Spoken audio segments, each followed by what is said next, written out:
I'm Kevin Peterson, Director of Security and Network Transformation at ZScaler. Anybody heard of ZScaler yet? Some of us? No? Not at all? Fine.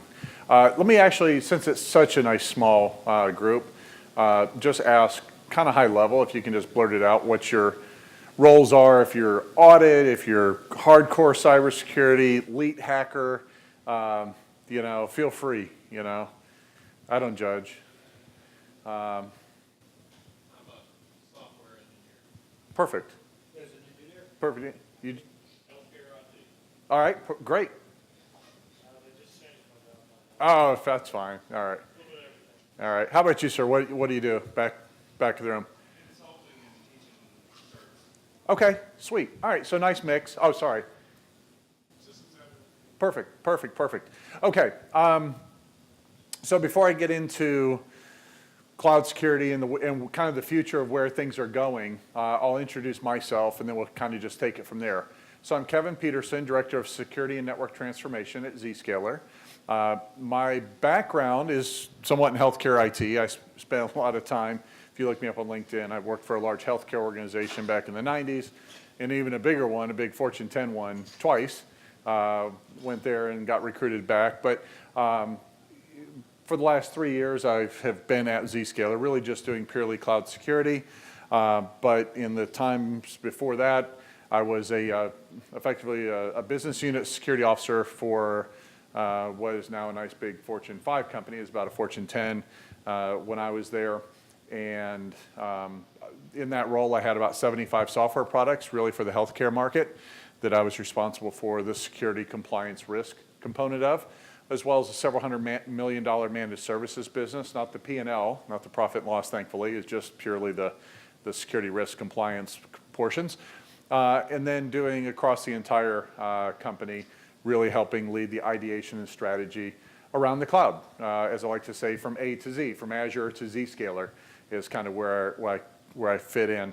And then I went to work for Zscaler as part of that. So what I'll be sharing here today is really where the current state of where cloud security is, how it will impact our careers, how it's already impacting a lot of people's careers, and then hopefully give you a sense. And if we have time at the end, either here interactively in this session for Q&A, I'm certainly fine with that, or we can take it outside if we run out of time afterwards, and just kind of play it that way. Oops.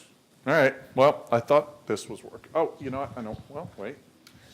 Let's see. That is so weird. Oh, there we go. All right. So that's weird. All right. So most of us who have been doing IT any length of time have seen some pretty big mega shifts in technology. Real, true, bona fide mega shifts in technology. And that would be things like, and it's a little clipped over there on the bottom left-hand corner, but mainframe technologies. I vaguely remember working in and around some old green screen mainframe stuff, especially in my military days. But Cray supercomputers, et cetera, they were all the rage for a while. Then we had this big mega shift came along. It became client server. Most of us kind of probably, that's where we launched our careers in many cases, is within this 1990s client server drive to things like PeopleSoft and Siebel and all sorts of other nice little servers that the business asked us to stand up and secure and harden and do everything else that we needed to. But then in the 2000s, we became very much immersed, another big mega shift in the nice fun world of internet and mobility. Right? The internet was pretty much born. We were all off to the races. Of course, the risks and everything else kind of followed with that. But then mobility became a big thing. Many of you will, I'm sure, even remember the days you go to a conference like this and you wanted to get access to email. How'd you do it? You lined up in a big, they would bring in the kiosks and everybody would line up and get access to their webmail. Remember that? It wasn't that long ago. You'd have people just lined up in every break, as far as the eye could see, taking only so long to get into their webmail. To get access to stuff. That changed, mega shift, it changed. We got into true mobility. And then the cloud. is the next undeniable mega shift that we're all having to contend with right now. And it's the business saying, look, we are going to go to Salesforce. We are going to go to Azure. We are going to go to Office 365. And it's very interesting because if you look at our roles as, if any of you have ever had the CISO type of moniker in your job and business leader, well, you've all heard it. The office of no, right? The chief no officer, that sort of stuff. No, you can't do that. Well, the business has changed in this mega shift. They say, we are going to this, and you just have to absorb it. And it happens all the time. Remember when, I'll give a couple examples to date this. Remember when all of us may have had iPhones just start shipping. If anybody ordered the new iPhone last night? Stayed till like 3 a.m., jump up? No one crazy enough? All right. But remember when the iPhones shipped, all the hype that went behind it. And all of a sudden, everybody wanted to bring them into work. And everybody in security, every one of my peers, across everywhere I worked, they all said emphatically the same thing. Not on my network. We're a BlackBerry shop. It's not happening here. How long did that last, right? Came in, just steamrolled it. I also remember going back a little bit further in time. Remember, anybody ever load a Novell server here? Yes? Remember all that? All the nice floppies? Put them all in. Worked in a big Novell shop. And when Microsoft started coming along, everybody said, we're a Novell shop. We're not going to that. But the reality was the business was going to that. The business wanted application servers. They wanted the Siebels, the PeopleSoft, all this stuff.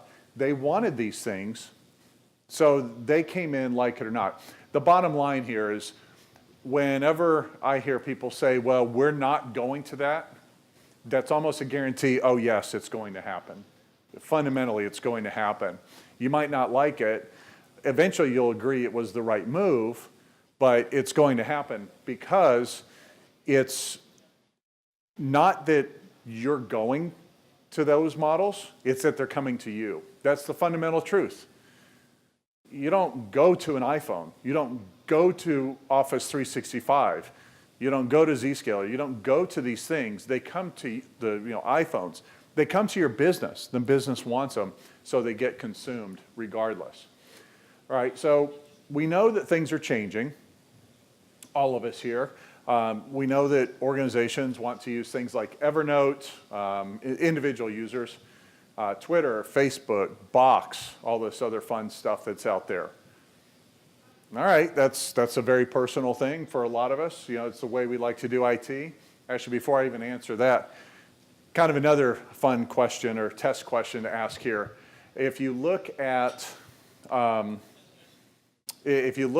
of these apps, and you ask yourself, am I using any of these, or is this the way the business is going? Is there anybody in denial at this point that these are business-based apps? Pretty much across the board. To somebody, it's a business-based app. Maybe not in every setting, but at some point, it's a business-based app. So when I was saying that these things are coming to the business, this is just further evidence of that. And you can easily kind of do that test in your head to see where things are going. All right, so some of the legacy things that are out there. We've seen it before, TiVo, BlackBerry, Borders, Blockbuster, all these fun things. And there's some cute little memes and everything out there about things that Blockbuster execs had said at one point as far as, no, people want the experience. They lied to themselves, they believed it. They want the experience of coming into the store, right? Oh yeah, we all loved going to get our movies, hand them off here, and get treated like a criminal while they took them and put them on the other side of the scanner over here, so that we could walk out with them. Yeah, we love that. So, Netflix and everything just rolled right over them. But the digital transformation is an imperative. That's the way the businesses are seeing things. They're seeing that in order to survive competitively, that they have to fundamentally change the way things are going. Oops. So you can see all these companies that are working on this, and these are indicative of all the cloud-based solutions that are out there and continue to grow. So Just by the numbers here, 40% adoption by enterprises, cloud-based platforms. Yeah, absolutely, they're swarming to them. If you picked up the news yesterday, or was it today? I can't remember. I travel like 3 cities a week, and I can't remember from flight to flight sometimes. But in the last 48 hours anyway, Microsoft released their quarterly numbers, and they were just ridiculous, right? Office 365 revenue numbers and everything, and just the uptake on it. So that adoption is increasing. 320% adoption in Office 365. I'm sure that number is going to go up based off of the headlines that were in the Wall Street Journal and everything over the last 48 hours. Amazon Web Services, 2 million enterprise customers. They're growing like gangbusters, of course. And 80% of employees using what are oftentimes coined shadow cloud applications, right? Applications that haven't been sanctioned, air quotes, sanctioned by the security leaders or the security team out there. Okay, fine. We haven't sanctioned them. Doesn't mean they're not using them. And it actually begs the question, is it really shadow IT? Is it shadow IT or is it just IT? I would argue it's just IT.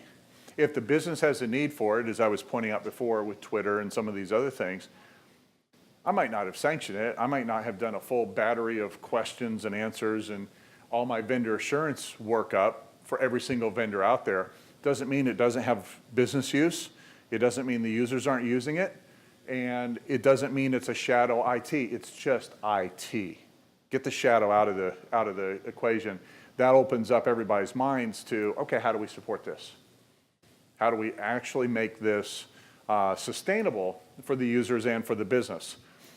The millennials. Now, I have a daughter. She's 24 years old, so she's a millennial by every definition. And then my son is a Gen Z. He's the next generation behind it. He's a junior this year in college. So we're seeing this big change, of course, culturally in the organizations and businesses, HR departments especially, being very wise to the needs of this generation. And the words that I've heard thrown out many times is that the millennial generation views IT and businesses and the way we've done things as being very parochial, right? Very parent type of atmosphere. Here's your lockdown Windows laptop, no admin rights. We're going to tell you everything you can and can't run on it, and we're gonna you to death. That doesn't really appeal to digital natives who, quite frankly, many of them were born pretty much with an IP address, right? They've been digital. They understand it.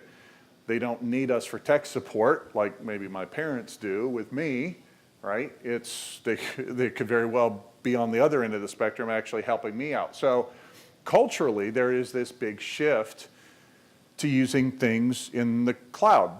My daughter, as an example, she spent her senior year of college over in Seoul doing international business on her program. So she spent an entire academic year over there. And when she was over there, her laptop died, right? No big deal, it just died. She already had everything backed up to the cloud. Right? It was all on her cloud storage. This was 4 years ago or so. She got a new laptop, foreign country, signed into everything just came down, right? That's remarkably different than what most of us faced even 5, 10 years ago. So their expectations have changed, and HR is actually looking to a lot of organizations to make sure that their technologies kind of map to that. I personally, I don't know about any of you, I see some Macs and everything in here. I used to work at Microsoft a long time ago. Love Microsoft, absolutely do. I got tons of friends there. But that being said, I also am very much a Mac fanboy. I have been for years. I like the experience overall, what it brings me. And I know personally I could never go back to an employer who said you have to carry a Windows machine around, right? With all the policies and GPO to death and everything else. I couldn't do it. You know, if I got in there and then they tried to hand me one and said, well, we changed our mind. I'm like, I'm sorry, was that not clear? Right? No, we have our expectations and that's the way things are going to be.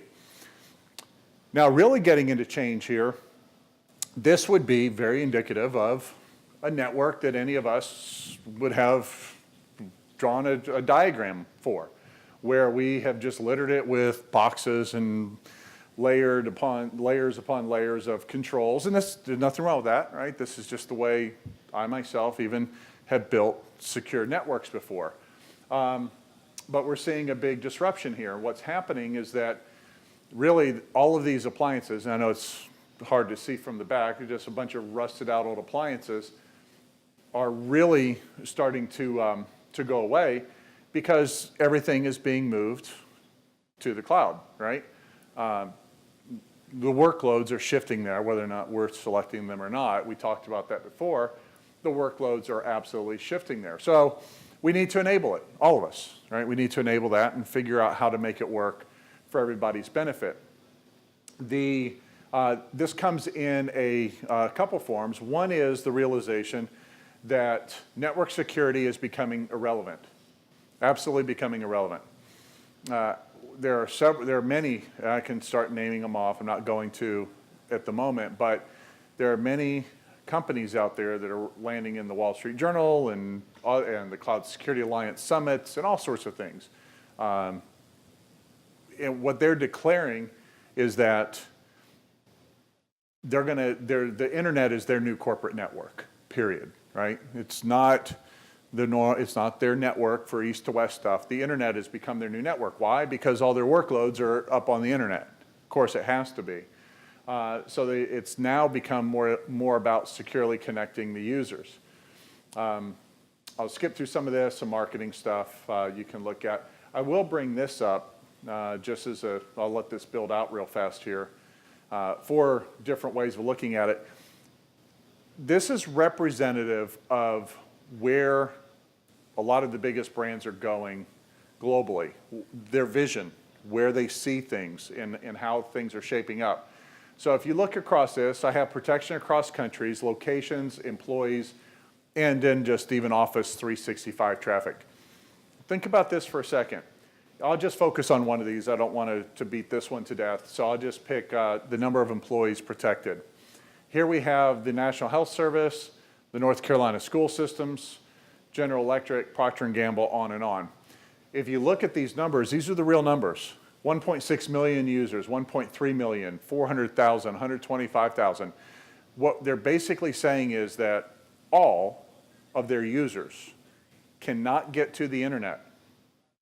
No traffic, no site, no individual users, even when they're off the network, the corporate network, they can't get to the internet without going through a cloud provider to clean up their internet connections, right? To make it safe for them to conduct their business on the internet. That's quite remarkable when you think about it. You have businesses that are saying, for all of your traffic, you cannot go anywhere out there on the internet without going through a provider, right? Through a cleaning service, if you will, to make sure that nothing bad comes in and nothing good leaks out. So just a point of validation so you can see that this is happening at scale. This is not theory. This is reality of where the biggest brands on earth are going, and you see where Gartner and ZScaler kind of map to that, certainly way up there and off the charts almost in some cases. All right, so let's talk about mobility. We're going to talk about 2 halves of the same coin here, really. We're going to talk about what's going on north to south for the outbound, then we'll talk about inbound as well. I think pretty much I talked to a lot of you coming in the room, not all of you, but if I look at all of these controls, I think there's familiarity, I think, for everybody in this room with all of these, which is great. Things from sandbox, SSL, inspection, data loss prevention, antivirus, URL filtering, firewall, IPS, all these security controls. As we've all been building security over the years, we've been plugging holes. It's like we're holding back a big dam, and there's a hole somebody points us to, some auditor, we see it ourselves. Oh, there's a hole. Let me go find all the vendors who have the bubble gum that can patch this, and I'll pick the flavor of bubble gum and I'll stick it in there and hope it stays, right?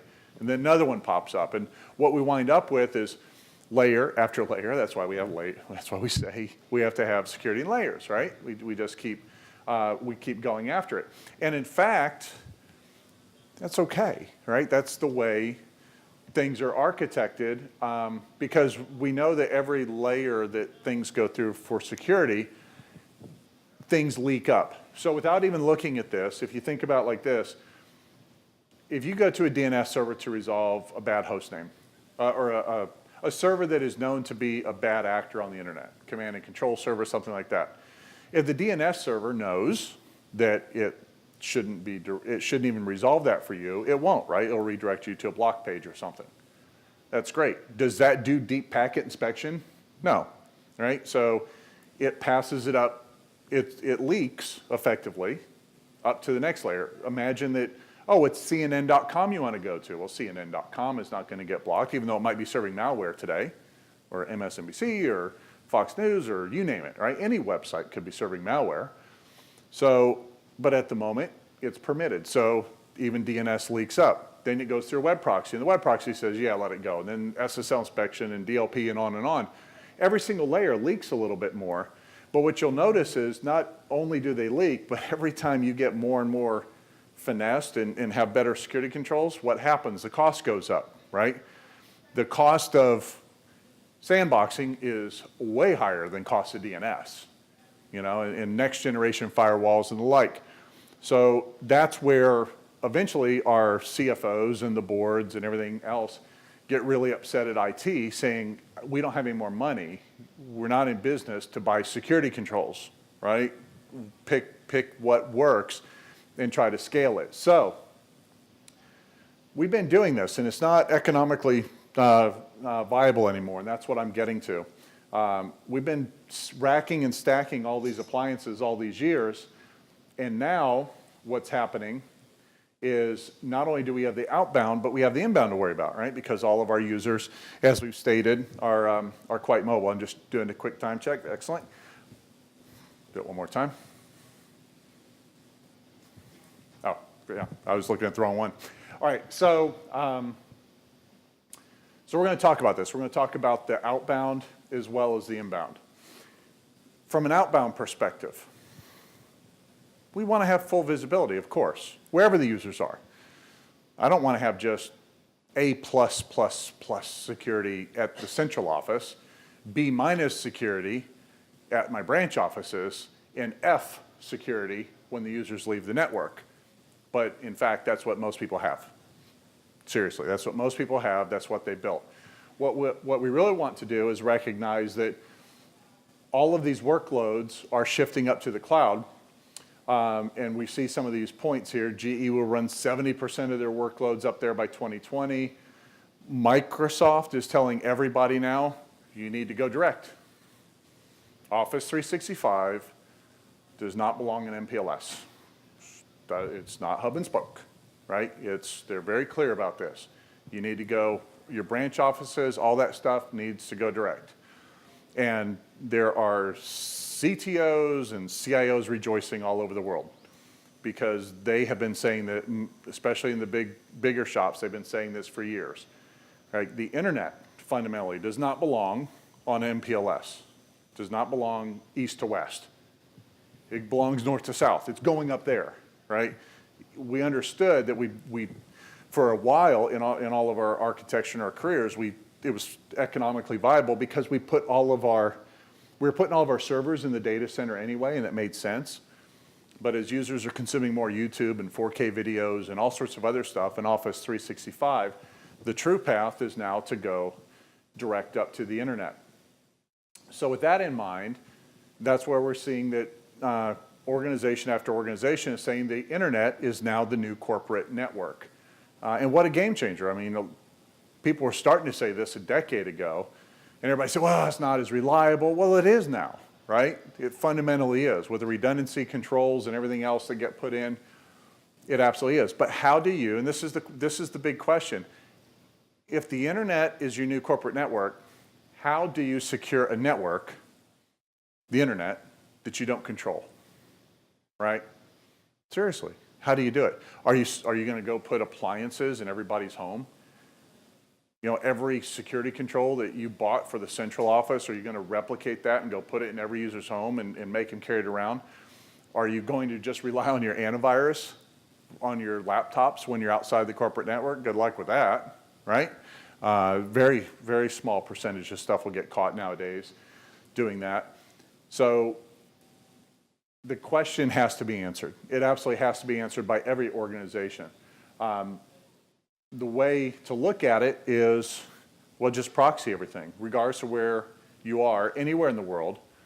Ditch the old hub and spoke model and let everybody, absolutely, let everybody go direct, but then clean it up. To help visualize this, think about it like this, because carriers, the big internet providers of the world have been talking about this by and large for years. If you're the CIO for an organization, and if AT&T or Verizon or British Telecom or any of them, right, Comcast, I don't care, if they can come to you as a business leader and say, we believe as part of your internet package from us, your internet service, your internet connectivity, you should have the cleanest internet possible, the same as a glass of water coming out of the tap. It should be fundamentally clean to your specifications, right? So let's give you the power to do that, and we can do it as a service, cheaper, faster, and better than you can build it yourself. Woe to the CIO or CISO who says, yes, but I just want to build my own, right? They will be ushered out the door rather quickly. As much as any business leader would be ushered out the door if they said, I don't want to use Delta Airlines, I want to build my own airline for this company. I don't want to use the railroad, I want to build my own railroad for the company. I don't want to build my own global telecommunications network I don't want to use like an AT&T, I'll go build my own global telecommunications network. You'll get fired, right? But that is where the world's coming to. Many of us would have thought a couple years ago, almost unthinkable, that your business might be going to Office 365, right? I've seen it time and time and time again. People in IT and security, we will never, I'm serious, I've heard this, we will never, emphatically never, put an Exchange server on the internet. Not gonna happen. It's always gonna be in-house, right? I go back to probably 50% of those people I've known over the year. Guys, hey Joe, where's your Exchange server running? It's on the internet. Yeah, I know it's on the internet. It's your business decided that's where it was going to be, right? And it's secure and everything else. So these changes are certainly relevant, and they're continuing to take us there. So let's go ahead and split this out a little bit. I said there's two halves of this puzzle. One is the internet access piece, having all the security controls to clean up the internet purely as a service. And the other one, actually before I even talk about the other one, everybody here, quick show of hands, small enough room, UTM. Do I need to go deep and explain it? Everybody knows what UTM is? It's okay if you don't. It's a fun acronym. Yes? Okay, perfect. The model, the service provider model, the clean internet pipe model is really unified threat management, UTM, at cloud scale. UTM is great. It served a purpose. All of us 10 years ago or so, I remember we all struggled. We had all these security controls. We were looking at all these manager solutions, a bunch of startups out there, promised to manage everything under one console, one pane of glass. The bigger vendors at least said, no, we've got this. We'll build unified threat management. We'll give you that single pane of glass, and you'll have our boxes. There's nothing wrong with that. It was actually a great vision. It just didn't scale. It doesn't scale when you get to having to run as much traffic through it as Office 365 and YouTube and all the other things that are out there, your entire network basically. Before it was a gateway, now you're talking about processing absolutely all of your internet traffic. So that's where the vision of the carriers to offer their clean pipes and everything becomes a very, very nice reality, actually. So that was the first half. Just think of that as the one half is UTM, Unified Threat Management at cloud scale. You have one console, create all your policies, route all your traffic to it, you're covered for all the security controls. Everything that you can imagine going north to south, your web proxies, your SSL inspection, your DLP, sandboxing, next generation firewalls, all ports, all protocols, bandwidth management, all of it, right? As a service, one pane of glass, UTM. The other piece of that is the private access piece, which is how do I get the users back into the network? Around 2004, I'll give you some timelines here. Around 2004, the SSL VPNs really sprung onto the market, right? Why? If you remember back, we all started getting PCMCIA cards in our laptops that had Wi-Fi, right? And hotels, we started seeing much less RJ11 jacks in our laptops, much more PCMCIA Wi-Fi cards. If I'm getting nostalgic too much, let me know if you're ready to puke. But we had these things, and then the hotels started spinning it up, and the race was on. All of a sudden, this vision that everybody in IT had, this love fest that, oh, we'll all be remote one day, it was reality, so let's send everybody home. So we put users on our network even when they weren't in the office, which was an interesting thing to do. But it had legs, it had momentum. It was going to happen. No one could stop it, right? Any more than you could stop the iPhone consuming BlackBerry or Microsoft consuming Novell. The visions were there, or digital photography consuming Polaroid, right? It was going to happen. But it only had a certain period of time. Remember before I was talking about the Millennials and mobility. That killed it. Really, those two mega shifts out there, cultural and the mega shift, actually killed SSL VPNs. They actually are dead. 2010, Gartner said that in the 2011, they weren't going to write even a Magic Quadrant for the SSL VPN anymore. They made good on it. 2013,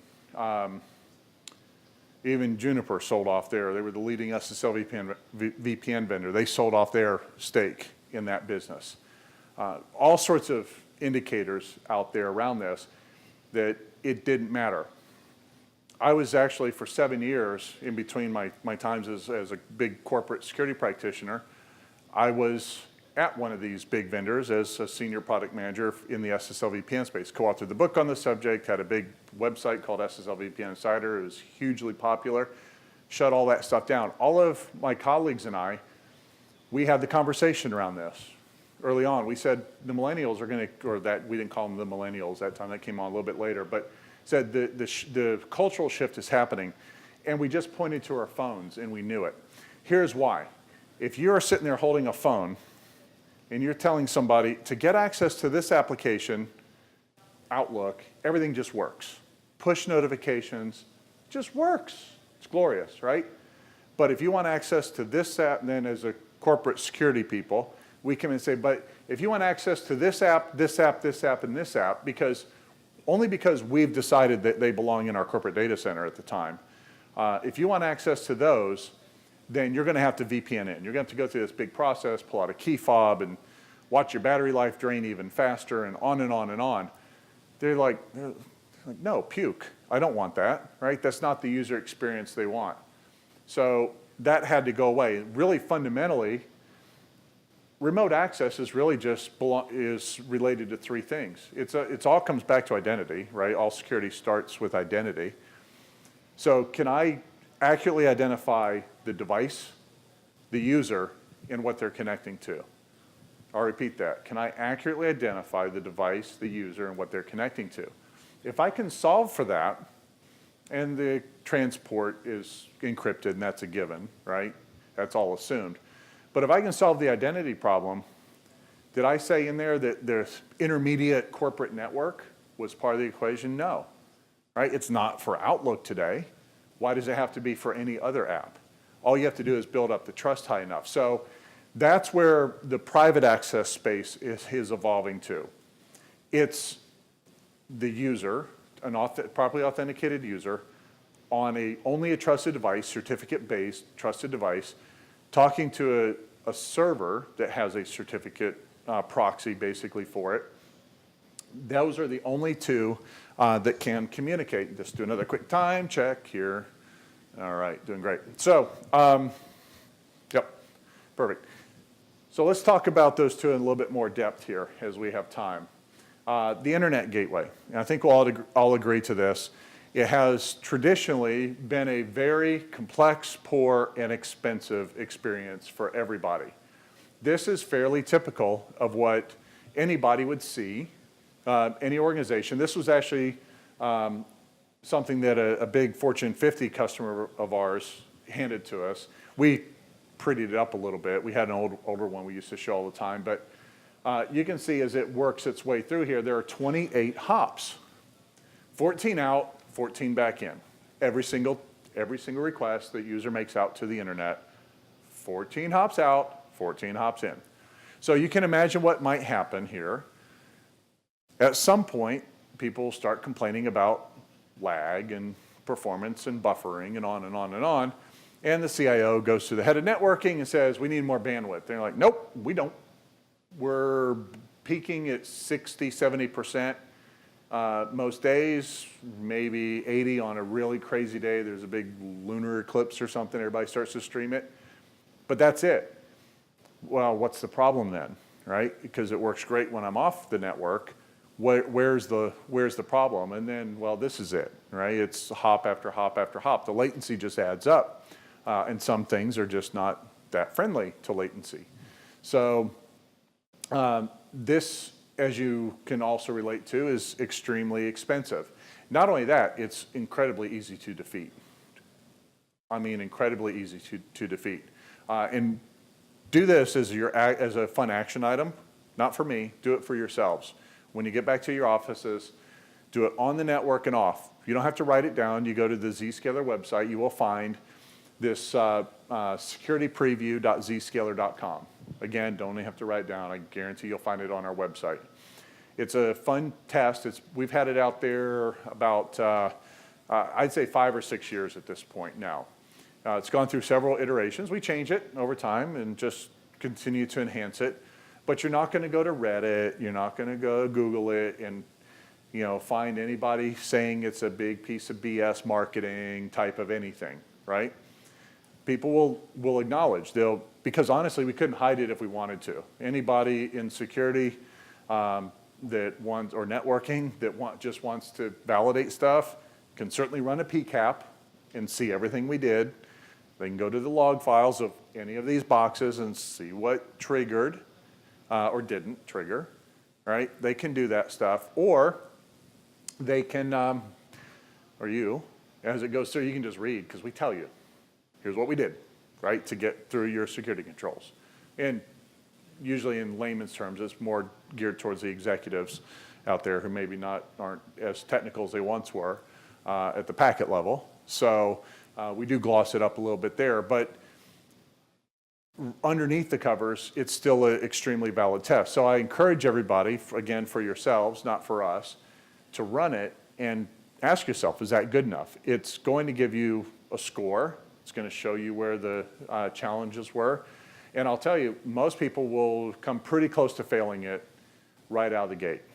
And I know this because the average organization, by overwhelming numbers, doesn't do SSL inspection, right? So if I want to defeat all of this, I'll just build an SSL, TLS tunnel, out to some host out there and start uploading and downloading stuff. Credit card numbers, HIPAA, compliant data, medical record numbers, all that stuff. And just build a secure channel. And it'll go through that without a single DLP alert, I can pull down viruses, everything else. You'll just be blind to it, right?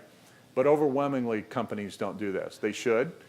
Everywhere I go, I'll ask, oftentimes, not everywhere I go, but oftentimes I'll ask, who's doing SSL inspection? I'm lucky if 15% of the room will raise their hand. That would come after the question, does everybody agree SSL inspection should be fundamental at this point? Everybody goes, yes, but no one does it, right?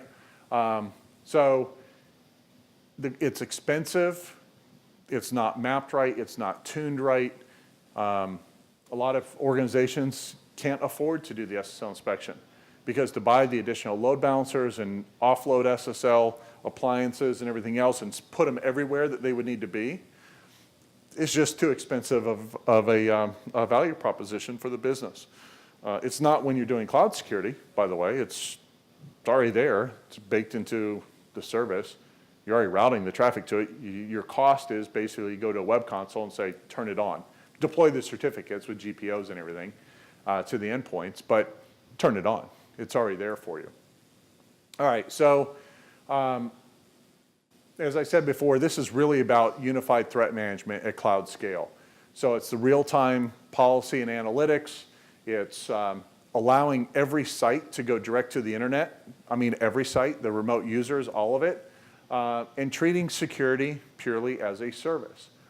If we're all really honest with ourselves, as I've had to be more than a few times in my career, I'd have to look back and say, of what I'm doing daily for my organization, what percentage of it is actually moving the needle forward, right? And I can tell you, I've talked to a lot of people about this. Most, when they're being at their most honest, most vulnerable, will tell you probably 1% to 2%, if they're lucky on a day-to-day basis, is actually driven towards moving the needle in the right direction. Most things that are done on a day-to-day basis are for maintenance purposes. We're doing patches, we're replacing. It's not busy work, it's good blocking and tackling, but it's not actually moving the needle, and it's certainly not moving it at this big exponential scale that we all need, right? Because there's not enough of us to go around. So the math has to change for this. So here's what's going on, and this number just got updated the other day to 40 billion requests per day, but imagine all of your security appliances really running as a cloud service, and this is in motion, this is what it looks like. Securing all ports and all protocols, full next generation firewall, DNS filtering, browser controls, all sorts of other things. Doing SSL, proxy inspection, URL filtering, block lists. The list goes on and on. I'm not going to read all this out. But getting all this security, and ultimately what's known to us and many others is the cloud effect. If somebody goes to download malware anywhere in the world, Florida, Kuala Lumpur, Atlanta, I don't care, right?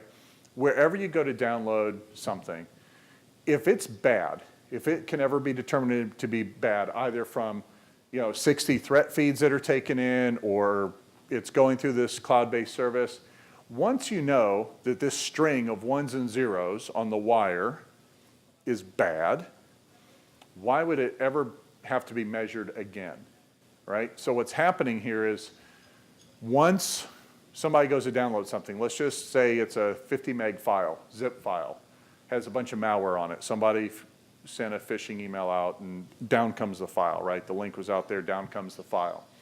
Every single meg that's coming down, we're scanning it, and if we don't see that maybe it's a brand new file, we've never seen it in its life.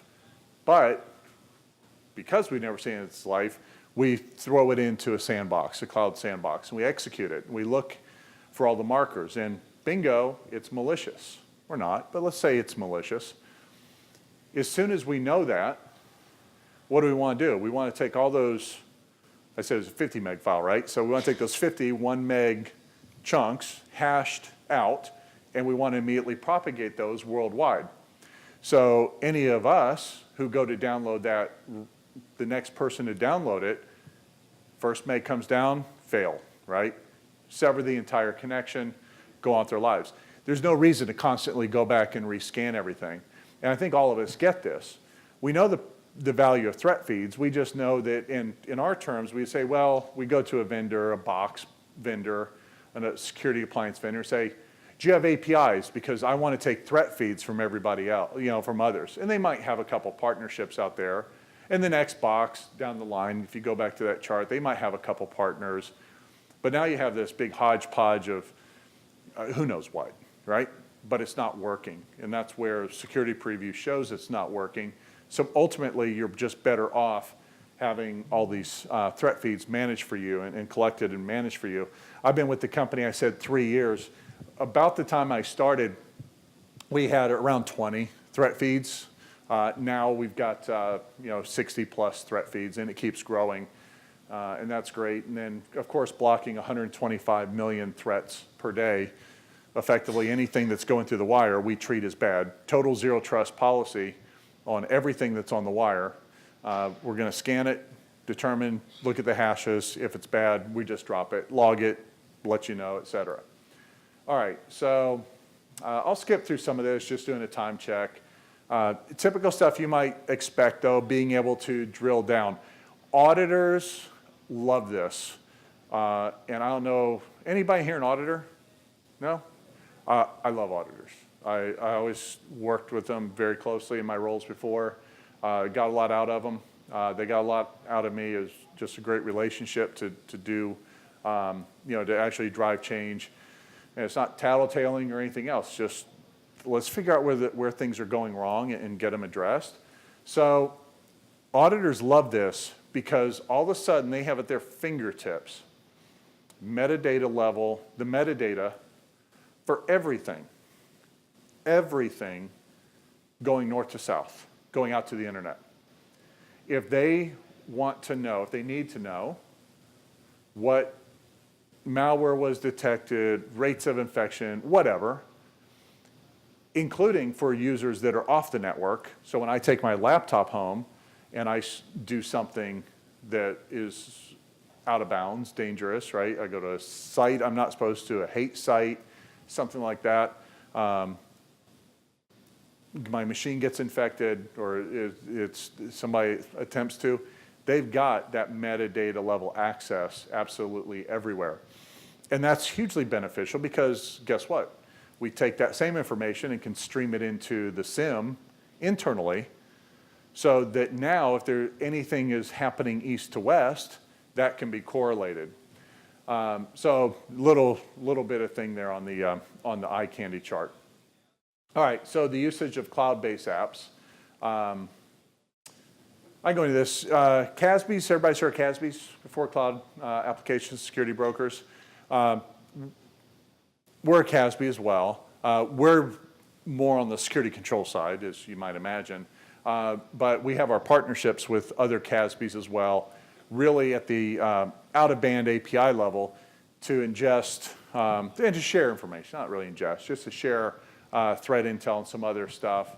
And I won't go too much into that, but it's also the ability, if you want to know which cloud applications are the users running so that we can make the smart decisions about who's going to which webmail.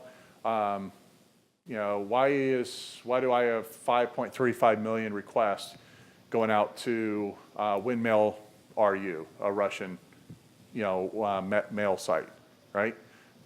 Let's figure it out. I've got it at my fingertips. Let's figure that stuff out. All right. The only thing I'm going to focus on here is this chart around Office 365. I wrote a paper on this very subject. When any organization goes to Office 365, the network changes, just does, right? It fundamentally changes. Anybody can run an Office 365 pilot using your existing infrastructure. It's going to run fine, right? It's going to run fine. Where things blow up for company after company is that they start to scale it. They start to roll it out. And as soon as they do, all of a sudden, they get up to their first 10,000, 50,000, 100,000 users, wherever their breakpoint is. And users start calling the help desk. I keep getting this disconnect, this funny icon in Outlook at the bottom, whatever the heck is going on. Pretty easy to figure out. Microsoft knows why that happens. We know why it happens. Gartner knows why it happens. Every consultant knows why it happens. It's because the firewalls are now oversubscribed. You have 65,000 ports on that firewall. A single instance of SharePoint might take up a dozen long-lived SSL sessions, right? So multiply that by the number of users, and eventually the firewall is like, I've got no more resources. Even if it has CPU overhead, the ports are exhausted on it. So now the CIO has to go, well, now I have to do an emergency spend for load balancers and more firewalls and scale this problem out. So until we get those in here, we have to put a freeze on a rollout. You want to see a CIO get really upset, take one of the hallmark promises that he made to the board into the business, that they were going to have this great successful Office 365 rollout. Now he has to go slam on the brakes and take that hit, right? That's not a fun place to be. Now Microsoft they have Excel spreadsheets, of calculators to help you figure some of this stuff out. It's not really necessary in the cloud world. You don't care, right? It's all that's managed for you. It's all handled for you. You're just routing the traffic instead of internally to your own boxes. You're sending a GRE or an IPsec tunnel or a PAC file or whatever, an agent. You're routing that traffic all up to a cloud provider. But here's where it gets interesting. I know this is a big eye chart and you can't really see it so well, but what happened, this was an actual use case where I said that you have the port exhaustion, but you also have the bandwidth exhaustion. What was happening is that in this one case, I don't have both charts here, but they were mirror images. In one case, the users would come in and you see where all this stuff is clipped here. Before they turned on bandwidth management as a cloud-based service, all of that bottom row was Office 365 traffic. It was getting hammered. What was hammering it? The bigger peaks up here, the blue peaks, well, they were YouTube videos, 4K videos, 1080p videos, whatever. This is a 5-day thing, right? Monday, Tuesday, Wednesday, Thursday, Friday. So users come in, bing, right? Till the end of the day. Next day, bing. Next day, on and on and on. Office 365 got hammered. They couldn't get the experience out of it. Then they come in, just went to their console, is at their fingertips already, and they said, well, let's turn on bandwidth management. Bandwidth management, they said, let's cap YouTube at a certain percent, a maximum of 20%. And you can see here, it goes absolutely flatline. It comes up, immediately goes flatline. Do the users complain? No, they don't. They actually don't complain. What happened, their user experience is, instead of getting a 4K video feed, or even a 1080p video feed, they get like a 420, right? 480, whatever. They get a lower resolution because the server will detect that it can't serve up a 4K video because it's told not to. It's told to slow down. And then that's managed. But now, all of a sudden, Office 365 works. And every business application is demanding this from the business, right? They're saying, or from the IT organization, make sure that our cloud-based apps, regardless of where I am, make sure they run exceptionally well. Perfect. All right. So got a couple minutes left, and we'll cover this. So I went in depth on that first half of the coin, the internet access piece. Now let's talk about the user experience for remote access. Last Friday or Thursday, whichever day it was, the Wall Street Journal, you can go find the article out there. There's plenty of references to it on Twitter and everything else and LinkedIn right now. But great article out there about how General Electric is going to save $20 million a year by kicking the users off the network. They're not the first to do this, by the way. A lot of companies are doing this. They're kicking all interactive user sessions off of their network. They've made the decision. I remember meeting with a very large company. It was easily 2005. I was over in Europe for a big meeting, and huge multinational company, and that was their vision back then. We don't want user sessions on our network. Ultimately, we want them off of there. Treat everybody like an outsider. It doesn't mean give them an IP address for the internal network. You haven't solved anything. They wanted everything basically to be a cloud-based app. Well, yes, absolutely. That's where all of this is going. And I'll show it to you. This is that identity problem I was talking about before. Is it going to go? It's going to go. That's weird. This thing is just, I'm not sure it's, all right. Oh, funny. I know why. All right. There was a security thing I had running on there. All right, so I'll just let some of this build out here real fast. Yeah. No, I think you got that. Let's just go straight. Let's cut straight to it. So what we ultimately want to do is make it so that you can take any workload. This is what everybody's gunning for. Take any workload, put it anywhere, and make it so that only your users can get to it, period. No one else in the world can see it. To everybody else in the world, it's dark.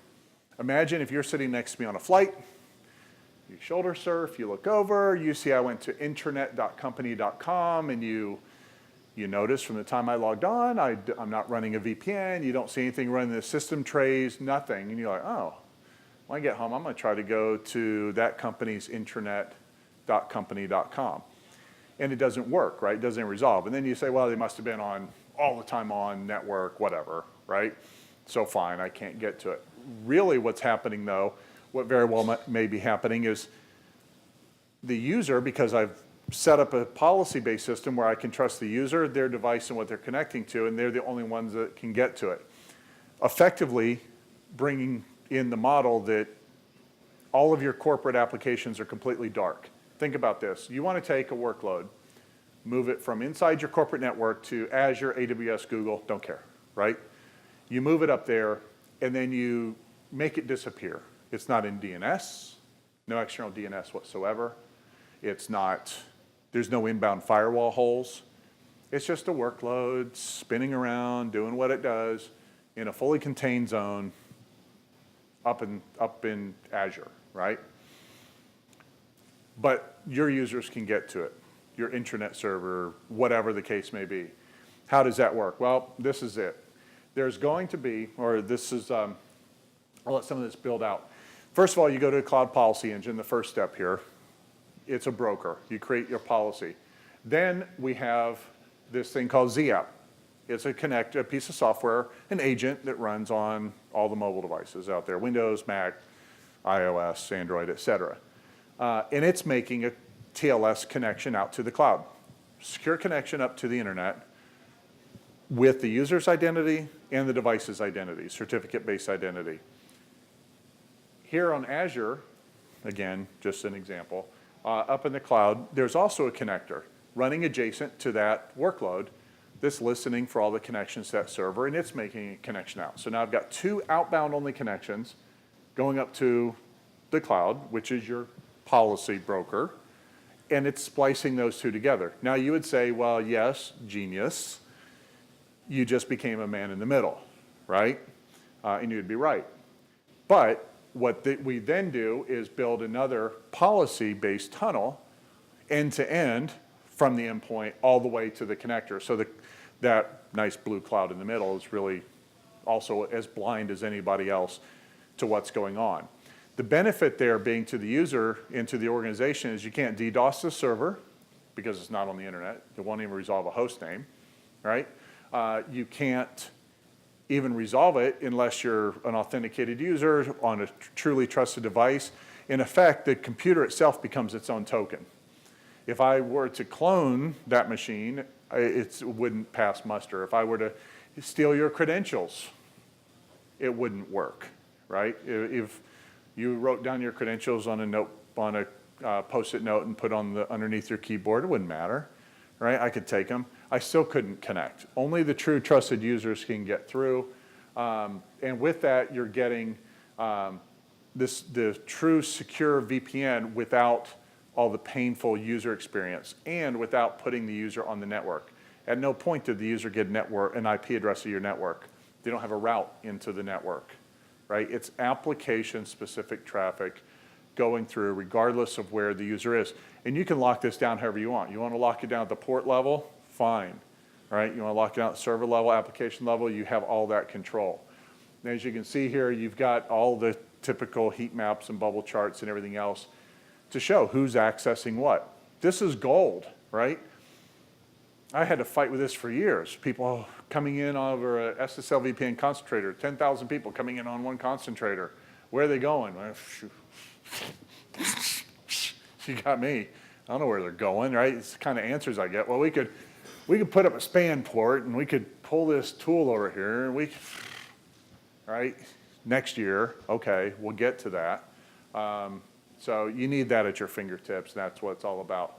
So with that, I think I'm pretty much out of time. I don't want to make anybody late. I am out of time. I'll let this build real fast, but if you have any questions, I'll be around. Please come hit me up. If you have any now, and anybody certainly feel free to leave if you need to get to the next session or whatever. But if you have any questions, just please let me know.